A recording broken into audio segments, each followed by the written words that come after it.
Well, hello everyone, and welcome to today's show. Today we're going to talk a little bit about testing your cultures and your equipment that you need, how that's done, how I do it. Not saying you should do it this way, but how I do it. And we'll do it in a certain order that we'll talk about right after I roll title. I have to do some homework first, lay out some generalized explanations before we get to the good part, my testing that last batch of salami. We have to go through it in a logical order so that it sort of makes sense, because before we can talk about testing and the results, we have to talk about the cultures, and the cultures will drive us into what equipment that we have and what cultures then are available. So we'll talk about that, and we'll start right now. All right, here we have CHR Hansen's manual. We pulled it off of the internet, and we looked for Bactoferm Meat Manual Volume 1, or you might, if you choose, just do CHR Hansen Meat Manual, and you'll probably get a choice if you use Google. Now, I noticed a while ago, DuckDuckGo, my default, doesn't actually like that finding, this right here, and I don't know why. But anyway, we're going to use their documents, and I really recommend that you familiarize yourself with this manual from cover to cover.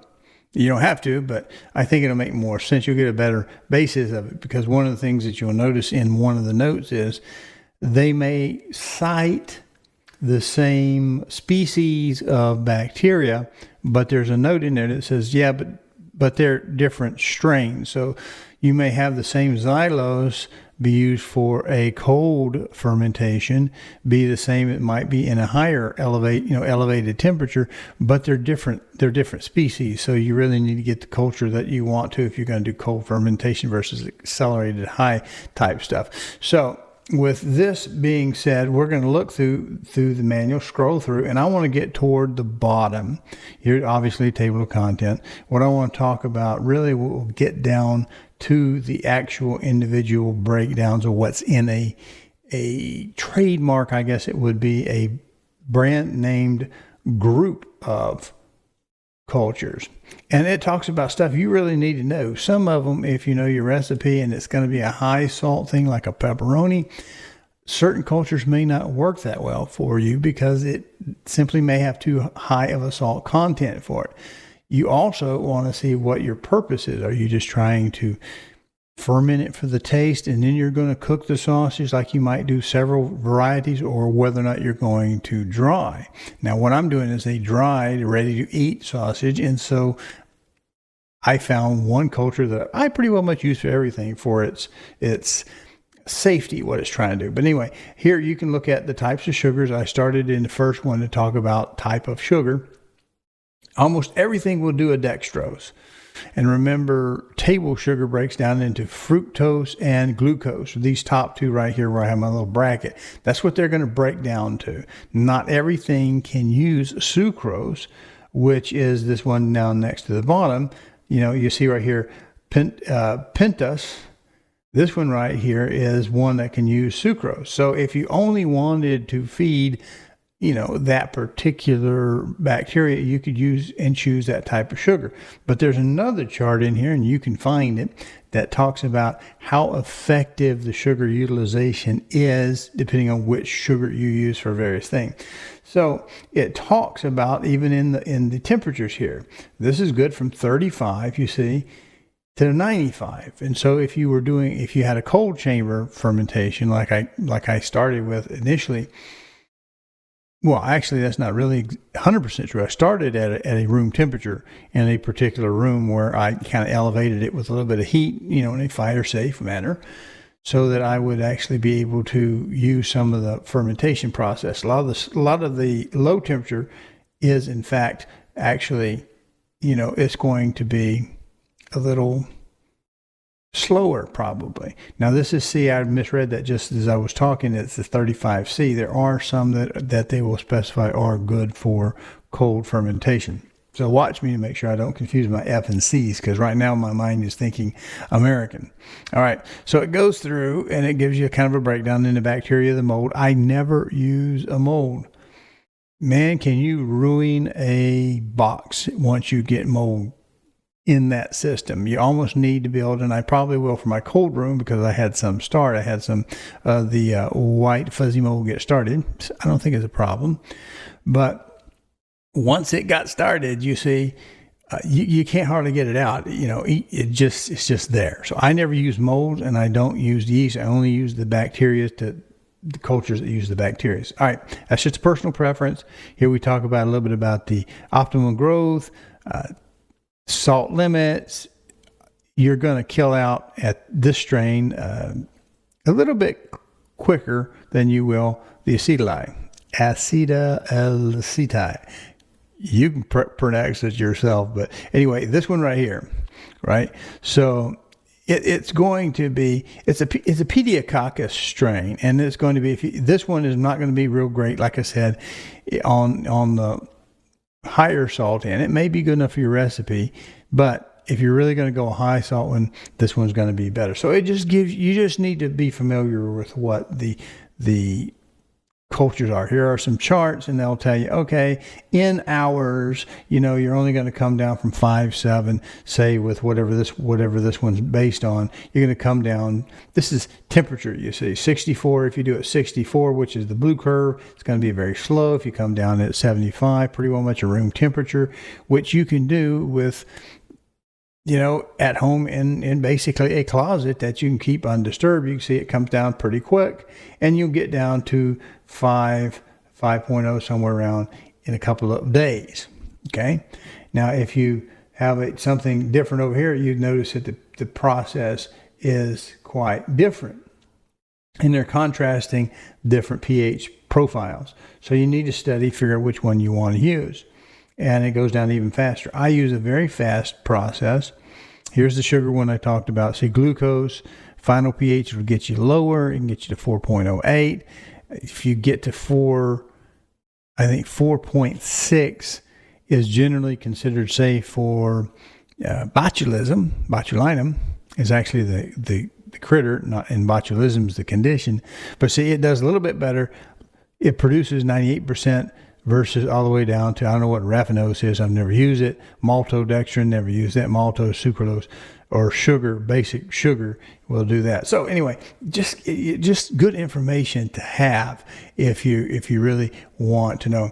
So what we've got going on here, we get down toward the bottom. Ooh, that's some nice looking stuff. I'm not really liking the crusty stuff on the outside, but that's a different process. We're going to get down to the individual cultures, and as it says right here, you have their brand name, what's in it, and what it's good for.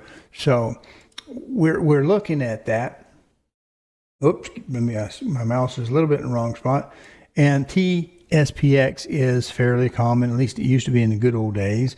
And it'll tell you, all right, it'll say this is used for color and stability. It'll tell you what each one gives it. Flavor, typical German style salami. Lactobacillus sakei is good for growth potential and suppresses the growth of a lot of indigenous bacteria. So that's kind of an inhibitor. And so you've got two types in here. It'll also tell you characteristics like slightly milder aroma. And so you pick the one you want to do. And then you have to go look at that specific culture to see if you have the equipment necessary to run it. Now I used, and here, let me see if I can find some that are good for cold. And here they'll talk about, see, carnosus, not every version of the species is going to be the same strain. It says it somewhere. So I'm going to skip all past the molds. I don't like those, to get to the page with mine on it, the one I used. I used FLC. It has 3 different bacteria in it. And what it's good for, quite honestly, is I like the ability, because it's a wide range heat-wise, I can really do a fast drop. And we'll see how quickly we got these done. You saw a little bit of the curves in the upper part of the document where it was showing, okay, some are very, very slow, some are a lot faster. I don't like going very slow. Now, it may give a gentle flavor. It may help my flavor in some cases, but because I'm mainly concerned with keeping it safe, against those biohazards, I like one that goes real fast. Now, when I later do a snack stick, we're going to see if I get it right. By the time I get the pH down, I'm pretty well much already done drying it because it's a small diameter to start with. And even though it's in a humidity added controlled area, I don't want it there long enough to start really developing the molds, and I don't want it there too long. So it just about comes out about where I want it to be. And it's using this particular strain right here, this particular culture. It's actually got 3 different strains in it. And we look at the temperature, we're going to find out it can go very, very high. If I do it on the high end, it's going to be very sour. I get my lactic acids produced, and if I want to go slow, I get the color and the flavors that one of them, I think it is xylose, used for color and formation stability, round, mild flavor. Yes. So it does that. Now you just pick one you want, and it's going to talk a little bit about if something didn't go right. Did you use enough sugar? Did you use too much? Is it too tart? Did you use too much sugar? You use the wrong sugar, blah, blah, blah. All that kind of stuff. So I've got another tab just to kind of really draw this in. I'll show you. It's actually from a source that I used to use, and apparently when I search for cultures, they don't have any anymore, and so perhaps they have dropped that off. But it's a pretty good, I think, version of this, what we're looking for. Let me do some zooming in. I thought I had it preset. I want to get a full page on the data, so I'll slide this back up a little bit. We still have their telephone numbers. This is still on their website, although to be quite honest, it's not. If you search for any of these, the T-SPX or FLC, FRM52, I've used this one. I think this is when I started because it's 72 to 90, and it gave me that sour presentation that I was looking for. And so it was a good one to start back in early days, but it's a little bit slower. So, I'm looking at that. And quite honestly, I'm saying, I've got to start somewhere. You start with Redditors and people and YouTube, and they'll tell you different stuff. They really don't do the explicated version of what I'm doing now. It's just giving you why my mind thinks the way it does and why I do what I do. Because you're going to have to come up with your own program. All right, so one of the things we look for, I'm using the FLC. It is actually capable for bioprotective. That means it's good for listeria, suppresses listeria. The curvatus right there, the Lactobacillus curvatus does for suppressing listeria. That's good. They're all of them if you get them dry and you don't have listeria or botulinum in there in the first place, or E. coli or some other thing like that in your meat. You're not starting them out as a high priority for your process. I don't know. I don't have a microscope. So I use FLC because if I want to run it below 77 degrees, as we see right here, I get a very mild flavor, right? And it still gets the bioprotection according to this summarizing document. But it's a slow process. It gives a mild flavor. And I would do that. It gives you the maximum range for these processes right here. I think this is for the 3 bacteria, where this one has 2 bacteria. So I think these go to this. So I think if we're anywhere on that lower end, we're going to be using more of that xylose. If we're on the higher end, we're going to use the Pediococcus CD lacti. Okay, and this one also, I think when we were looking at the CHR Hansen, we see that it can take some pretty high salt rates. So this is good for, I think this culture is good for a pepperoni, American style, which is an American sausage anyway.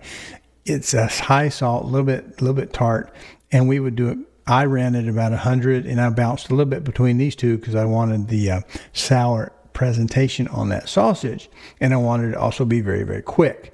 So we get an idea. LHP, that gives it sour. 80, you may have to have a heated cabinet to accomplish this. If you have just a room or some area that maybe is not heated and you're going to do it, you can keep it maybe where a water heater is. You can keep it warmer in the winter, but not as warm as a heated room. You might use T-SPX or something like that, and you get the idea, right? I think you now see how it's a function of it. I don't want to beat anybody up. I've probably gone too long on this process in this this time used. I've used 16 minutes. Now we have to get to some equipment. Well, we have mic'd up, so let's go back here and look at that unit. Now it normally lives, to be quite honest, it normally lives next to the computer that I'm recording with, but we'll pull it up as best I can. I need to get my glasses on so I can see better what's going on. All right, now this is what it looks like, and I've done a video on this prior in other seasons. Hey, appreciate you watching. Do me a favor, if you will, subscribe to the channel, either the YouTube or the Rumble channel, which this appears in. And if you can, check the notification bell or settings to make sure that you get notified when new videos are posted. Appreciate it. This prior in other seasons, I show you everything there, but to keep you from looking up, and since we're talking about equipment and we're talking about the cultures, what you can use, you need to have a chamber or something to do it. I started out using a culture in a temperature that was just in a room, kind of room temperature where a lot of this is. Then I wanted to maybe do a little bit more experimentation with other things. Well, what you see, I keep this actually a rag or something to keep it from closing because it's used quite often, and when it does, I don't want it to get all moldy inside if I don't get it good dry. Well, this used to be a standard refrigerator, as you might imagine, and we had the stuff that pooched out. So there's a video out there of me taking this and taking a little cutting wheel, I think it was, and cutting out the plastic liner of the door, which there were some cavities. I filled that with fiberglass, took a piece of duct material for HVAC duct, and cut a square, a rectangle to be more accurate, painted it, and it's just, I think, 3M VHB double-sided sticky tape down on the door. This gives more usable volume that we have in the case. Now this right here, and I'll show you a close-up with a handheld camera as I talk over it, is just some 1x4 that I built a rail that just sits on that top shelf to give it extra height this way, and I can then take rods. These are all threads inside of a piece of 1/2-inch tubing, and it sits up here, and we do hooks.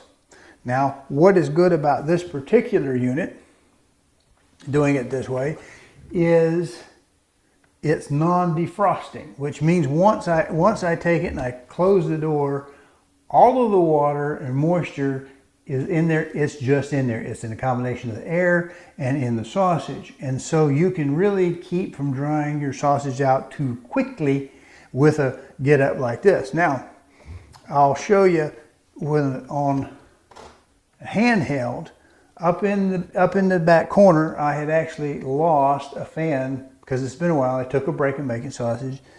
There is a fan I added in there.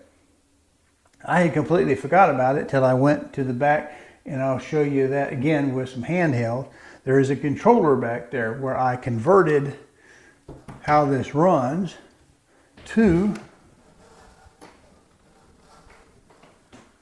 a humidity and temperature controlled unit.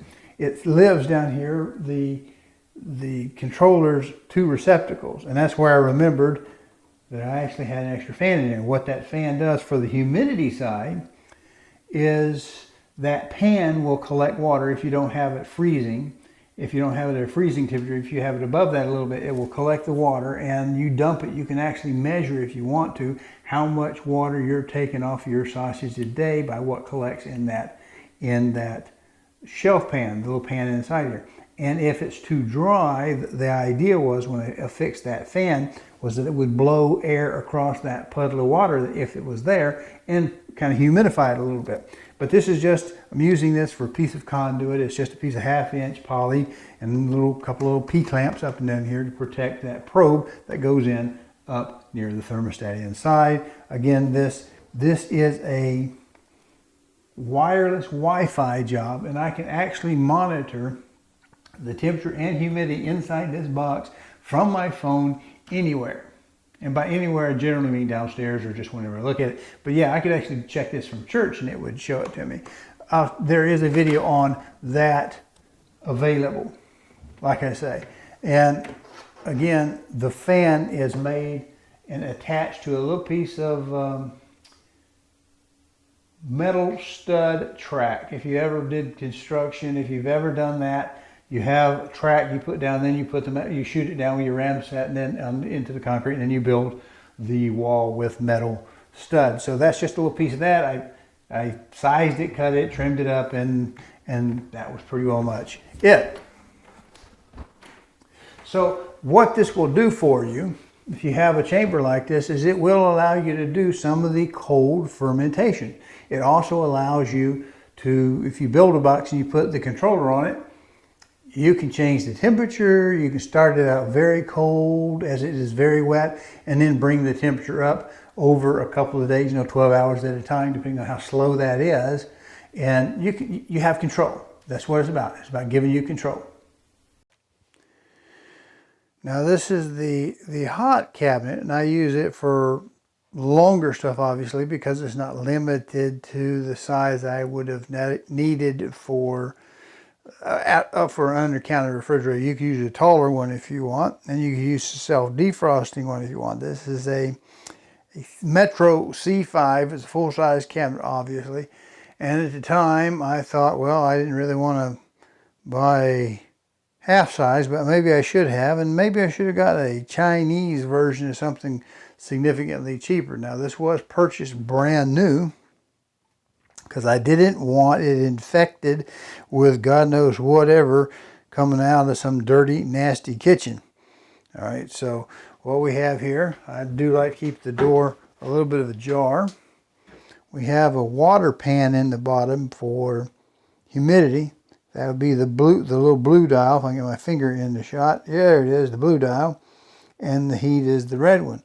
Now the thermometer in the bottom is absolute hot garbage. It's useless. It's way off. And I did pay extra for this type of heavy rail because I wanted a little bit of a airflow blockage so that I'm shooting the air up the side. And of course, down at the bottom, I don't know if you can see, there we have the other side of it. It's a little fuzzy because I'm using a different camera. I apologize. It looks fuzzy even on the little 3-inch monitor on the side of the camera. But yeah, it's just nothing too extravagant. CPVC I'm using right now. I need to get some aluminum. You get some aluminum angles so that I can do the snack sticks a little bit better. They'll work here on this as well. And this is suitable for food, and I don't get it that hot. But it has the same basic capability as the cool cabinet, except I can run it up to very high temperatures if I wanted to. And that will, depending on the culture, of course.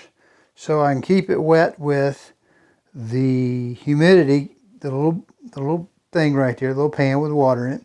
And I can also, because it's been modified, I can also do this in real time with my little Wi-Fi controllers. Now, they're not big enough. The contactors, the relays are only 10 amps. That's not big enough for the heating elements, and the unit itself will pop, but you can add some, rewire it, put some small 30 amp contactors in there to take care of that for you. Now that we've gotten that out of the way, we've talked about cultures first, because we see that some are good for different things, not just the flavor profiles, but the temperatures of what they operate at. And if you don't have equipment, you have to do room temperature type of fermentation. You can do that to get started with, to maybe get some buy-in at the family if you like your homemade salamis, that type of thing, before you invest a lot of money. That's great. Now I've got two pieces of equipment. I started kind of with that cold chamber, being able to go down a little bit lower and slow my drying process. We talked about it. It's just right behind me. We also looked at the C5, which was a very expensive way to do this. And I didn't want to buy anything used, no used junk, because quite honestly, you tend to get what you pay for, and it's hard to get these things clean once they've been in service. So bought a new one, had to modify it immediately. I can show you the chart where I actually ran this one. I kept moving it up and down a little bit. I just wanted in that sour range that we saw from the Allied King Co. I wanted it producing very quickly, and it turned out it did all right, did what I wanted to, just what I wanted to, how I wanted to do it. Now we're going to check it. Now, how are we going to check it? Now, this came in today. This is my replacement. This is Thomas Scientific, bought off of Amazon. It's a pH strip. They're in roll form. Here's the shape. I don't know, maybe if I do both hands together, we can focus on, you can get the number, and you can see that range. All right, you see what it says? Oh, the autofocus wants to fight with me a little bit. It's Hydrian Test Papers Catalog 1619, and the range with this particular one is 3.9 to 5.7. Now, when I started, I had a different one that everybody was recommending on the forums and whatnot. You look out there, see what people are doing, and get an idea. The problem with that is it's pretty wide. Pretty wide on the low end and narrow on the top end, and so I didn't really care for that much. And eventually, it timed out, and I wanted to get something that, maybe I didn't want to go way down into the acid range. I just wanted to make sure, I want to know where I was, and I want to know that my fermentation was working, okay? So I wanted to make sure it was working, and if you have to get all the way down to like 5.2 to start with, you don't know, is it really 5.2 or is it 5.2 all the way up to 7 or something ridiculously high? So you don't know. You don't chop up and then add water, because water, if it's distilled water, it's going to have a pH of, guess what, 7. And so when you add the 7 pH water to your fermented meat, it's going to make it higher than what it really is. So there's a better way to do it. I'll show you. I'll suggest a way. Anyway, within this, it's like a little 2-piece Scotch tape dispenser. In with this set, the 1619, we get 2 rolls of film. And yeah, that's photographing pretty well. Let me get, I'm backwards because I'm on video, right? So let me turn around this way. You get 2 rolls. Now, these things do dry out, I guess, and they get inaccurate after a while. You get about 2 years on them, 2-3 years perhaps. So I'm going to, with one of these, put it in a separate container, air vacuum it down so that whatever the chemicals are, they can slowly migrate off. Because I do believe my old one, which is out of date, and I admit that it's out of date for me, I bought a new one, I think it's reading higher than what it normally would. Because when I show you an application, just a little bit of how it works, and we'll do the color bit, it seems more tart than that. So I think it's reading high than what it normally would be, and it's not because I'm necessarily adding water to it. So anyway, we have this range, and if you can see, it's like a little Scotch tape. You get more color. So if you can get your range narrowed down to what you want, and a little above it and a little bit below where your target range is, which is why I like the 1619. Have I mentioned that number enough? 1619. What it will allow you to do is know that you're actually moving into your fermentation, into your pickling, into your acidification before you go super, super low, and you don't have to worry about, is my culture dead? Did I have too much salt for the particular culture that killed it, or whatever? It just gives, for me, it gives me a little bit more confidence using this particular one. And there are, as I showed you, 2 reels in there, so you get a lot of it, and you can check quite often, not hurt anything. So yeah, just got my replacement in today. Still use the old one. I've done this a time or 2, although I took a break. So my sausage, I believe, is fully safe, and none of y'all are getting my sausage, so I don't have to worry about liability, and I get to eat it all. And if it kills me, it kills me. You won't see any more of my shows. All right, so we're on to the next thing. All right, let's take a look at these. I opened this case just a few seconds ago and did a check. We're down to 5.1 on the pH. in 10 hours using the particular culture that I use. With this particular box that I built, it actually can control fairly easily up and down and adjust, and ideally, if you run it on the high side, you feed 2 of the bacteria faster. If you want more of a traditional flavor, you do it at 85. It looks like I'm down to safe right now, so at 11, give it 2 more hours at 95. I'm starting to knock it down. I'll knock it down about 85, and then when I get up for church tomorrow, take a look at it, and if it hasn't changed anymore overnight, then it'll go into the drying room. Again, this is big. These are 2 3-pound soprasadas. They will lose about 1/3 of their weight, so they'll go down about 2 pounds a stick piece. Now I just got to scoot off to church real quick, but before I did, I wanted to check that last batch. And you see, we brought it all the way down. 12 hours on the first part. It is now 6:30 in the morning. So that's another, I don't know, 8 hours. So inside that time, using this particular culture, we got her on down. And as always, hit the notifications bell and subscribe to the channel if you will. It helps our algorithms boost us, get to more people. If you will also do the sharing and comment when you can. When you feel like saying something, go ahead and say something, because the comments have a lot to do with the algorithms as well as how many times it gets shared and linked out to other places. Thank you for watching, and we'll wrap this up right about now.